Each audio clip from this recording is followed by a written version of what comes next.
Good morning.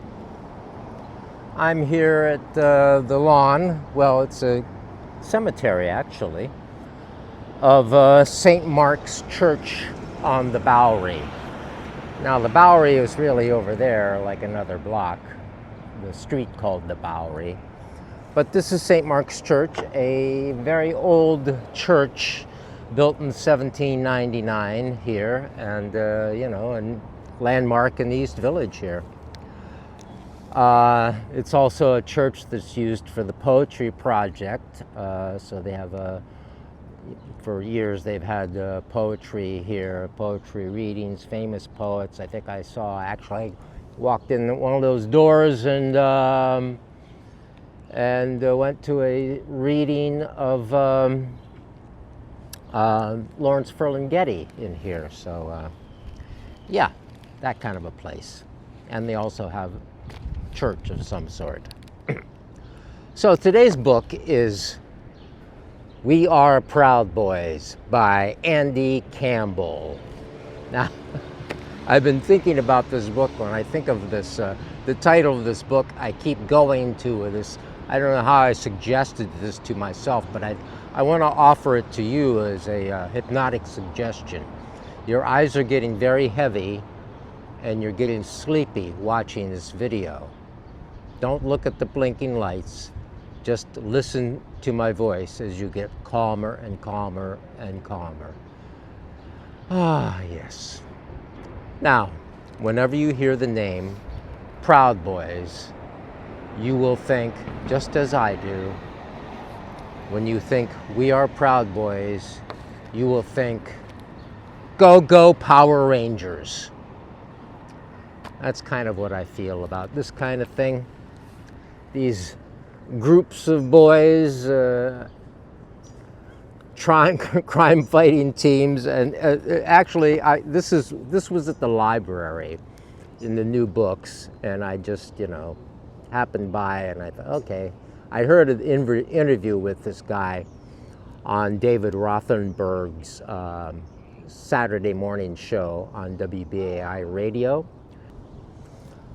The book starts out with the origin of the Proud Boys, which is a TV streaming show that Gavin McInnes had sometime in the past. And on that show, he gave a lot of his attitudes and the template of what the Proud Boys are all about.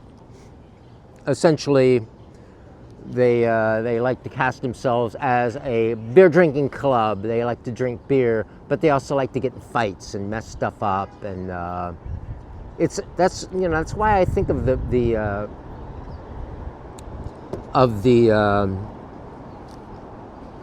Power Rangers, because this is also so TV movie. It's all like, they seem all like cosplay players in their own sort of movie about fighting the bad guys.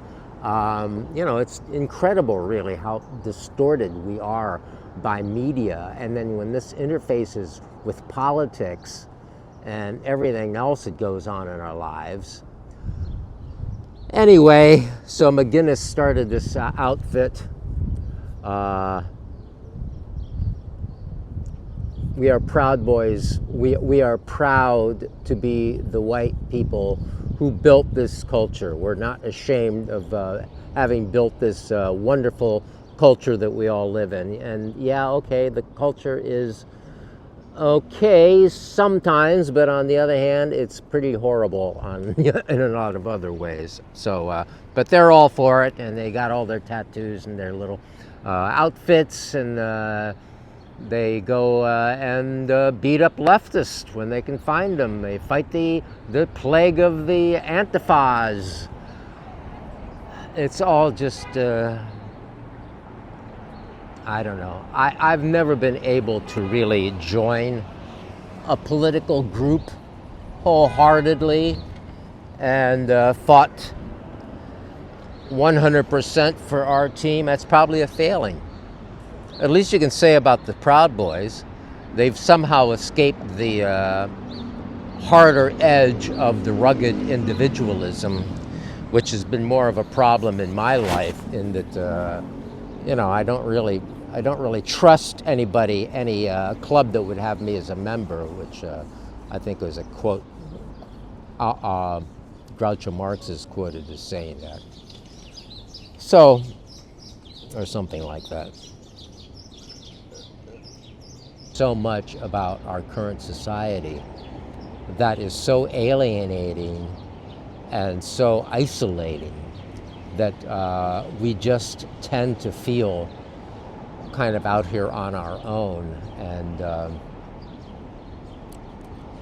if we're really good, rugged individualists, we should be able to handle that, And we should be able to build our own thing and become our own individual Superman, and, take over stuff, be some sort of Ayn Rand novel hero.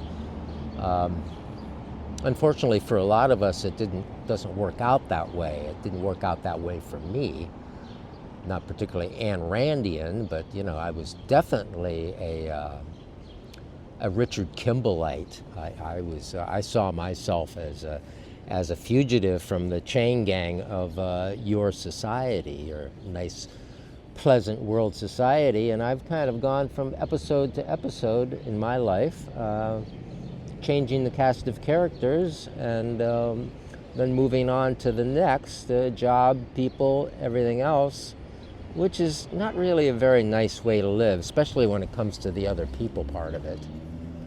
But it's kind of what some of us get stuck with. So at least the Proud Boys have found a way to associate with others, to be in a club, to be communitarian in a way, because the tension of that individualism that we are demanded to live throws a lot of us into a breakdown point where we give up and sign up with whatever comes along that might be the answer. That's how, according to this guy that I was listening to yesterday on the Jimmy Dore show, when we're in a situation when we're fighting like that and feel cornered like that and feel hopeless like that, and someone comes along with the answers or can compile all the problems into one central problem that we can go after and fight, well, there's relief in that. There's a lot of energy that can be put into that, and you can click like that into that kind of a mode of not being so worried anymore, to having a mission, whether it's make America great again, or stopping the Antifa, or probably becoming Extinction Rebellion, or whatever on the other side of the leftist take on things, which frankly I am, and Andy Campbell comes at life more from a leftist perspective. This is not a book that looks at things with both sides. He is definitely against the Proud Boys and gives a lot of evidence as to why they are not really very wholesome and good, and not a helpful addition to our society. He runs through several of the events that go on with the Proud Boys. The thing at the Republican Club where Antifa came, and where McGinnis was speaking, and this was like in 2017, 18. And they got in a big street fight. A lot of them got arrested and ended up in jail. So it talks about that situation. Several other incidents and deals where they show up. And a certain amount of time spent on January 6th at the Capitol, and the issues and how the Proud Boys were involved with the organization of that and carrying it out, and how they were told not to wear the uniform and so forth. some of the other famous, he talks a good deal about how the Proud Boys have managed to insert themselves into, mainstream with, Trump's famous speech of, well, it wasn't a speech, it was at a debate where he's talking with Biden, and he was questioned about the right wing and what his stance was toward them, and he left it with Proud Boys, stand back and stand by, right? Or stand by and stand back, whatever it was. Which is, of course, was an encouraging thing to the Proud Boys.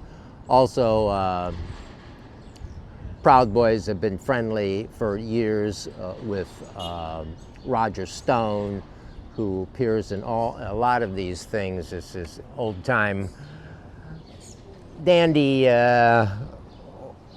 fascist activist, going back all the way to the Nixon years. He has a tattoo of Nixon on his back, actually. So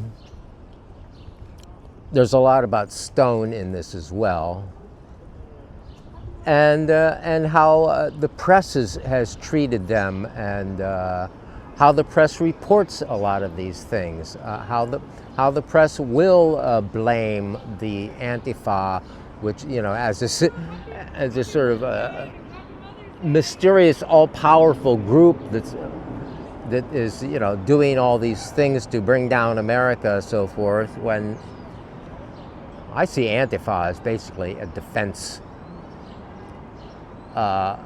engine. I'm Antifa. I'm not on the streets. I marched in Black Lives Matter. They don't like that either. So I guess they think everything is just great, except we need more of this centralized power and corporations running everything, I guess. I don't, and hard, tough men in front of everything, and the women in the back. They're very much like militant incels in a way. Bitches have to stay home, and you're good for making babies and cooking. Really kind of very arcane, traditional sorts of notions about this kind of stuff, which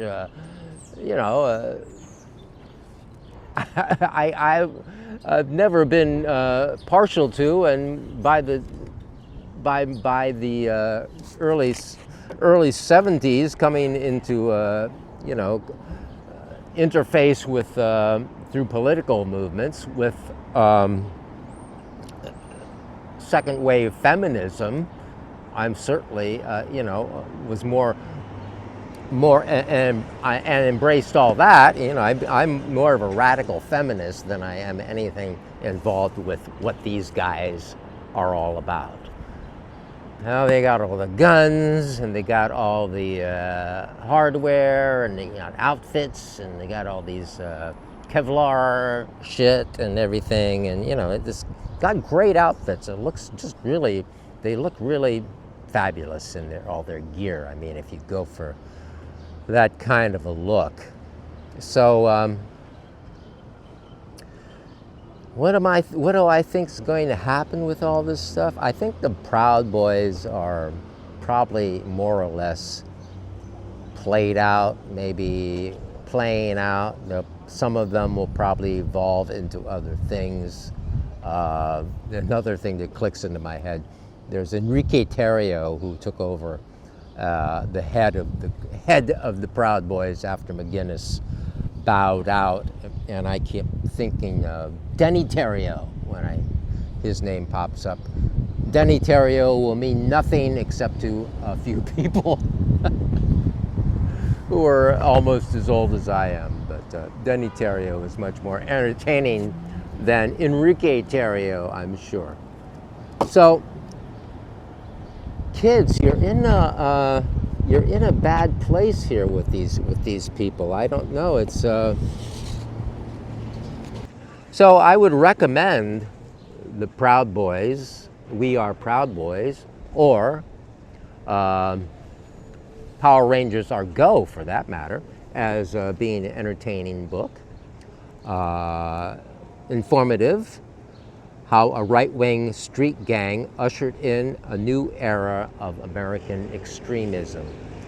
And you know, it's a interesting story of our precarious times. It's not a difficult read. It's not overly done. It's what, 270 pages, quickie, huh? And I liked it. So maybe it'll give you some kind of ideas of what you can do for yourself and people you get together with, if you have people you get together with, and who you try to do things with. I've kind of given up on trying to do things and work with other people. I'm just doing this thing here on my own now, and trying not to bother anybody else with it. So, what else do I want to say? I had some readings in here I was going to do from it. Let me see if I can find something. 1. The far right and the police are responsible for an overwhelming and disproportionate amount of violence at political rallies today. 2. Racist extremist violence remains one of the biggest domestic terror threats in America. 3. Far-right violence far outweighs violence ascribed to the left, even when you break out data from explicitly leftist demonstrations. Don't worry about the left. The left ain't nothing. The right is the only concern in America.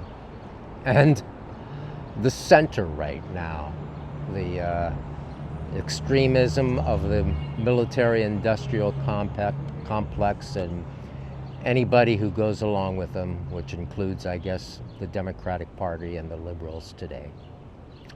So, there you have it. Proud Boys. We are Proud Boys. Power Rangers are go. Talk to you later.